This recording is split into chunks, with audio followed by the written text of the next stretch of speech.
All right, let's jump right in because this one is a real mind bender. We tend to think of companies as these giant solid things, right? But what if they could exist without a single person inside, as nothing more than lines of code? Today, we are exploring a pretty radical vision for the future of work, and it all started with a simple question some kid asked almost 100 years ago. Just let that sink in for a minute. A company with no CEO, no managers, no employees, no HR department, just pure, unadulterated algorithms running the whole show. Now, it sounds like something straight out of science fiction, I know. But the crazy part is, the technological and economic building blocks for this, they're already here. And to understand how we got to this point, we have to go back and ask an even simpler question. Exactly. Why do we even have them? I mean, from ancient trading companies to the massive corporations of today, firms have been the engine of the economy for centuries. But why? Why isn't the whole world just one big gig economy where we all operate as freelancers, constantly making little contracts with each other for every single task? Well, the answer comes from the journey of one very, very curious young man.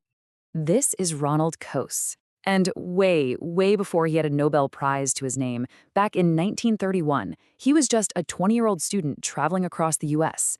And while all his peers had their noses buried in textbooks, Coase was out on the road, interviewing actual entrepreneurs and asking them a question that was so simple, it was brilliant.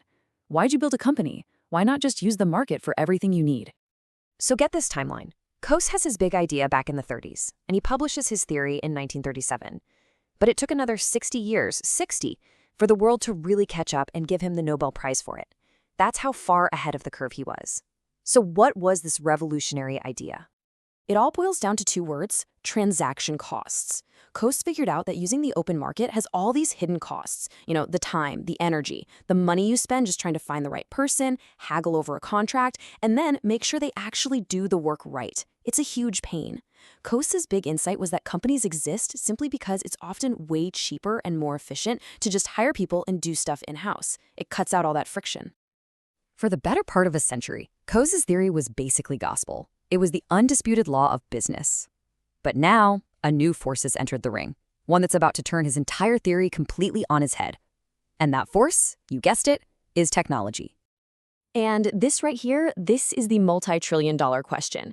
If the entire reason a company exists is to lower those annoying transaction costs, what on earth happens when a technology comes along that can do it better, faster, and cheaper than any company ever could?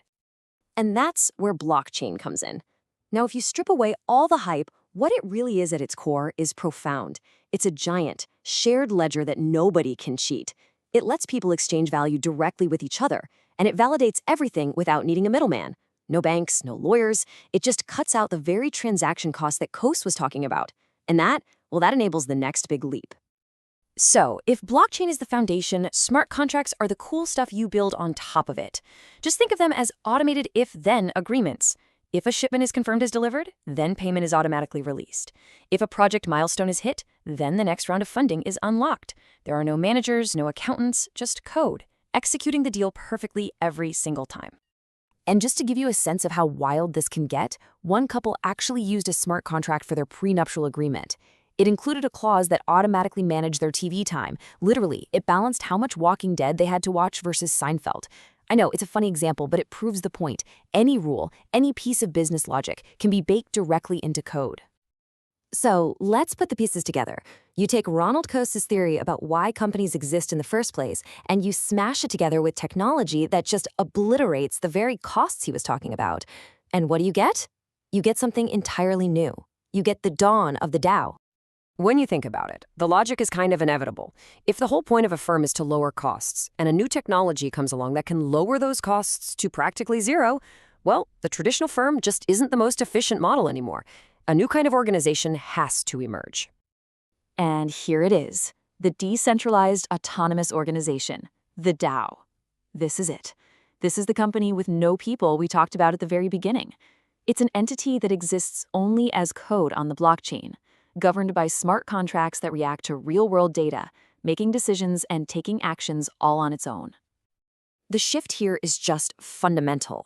A human hierarchy gets replaced by rules written in code. Human labor gets replaced by algorithms, and centralized control from a boardroom gets replaced by decentralized control spread across an entire network. It's a total reimagining of what an organization even is.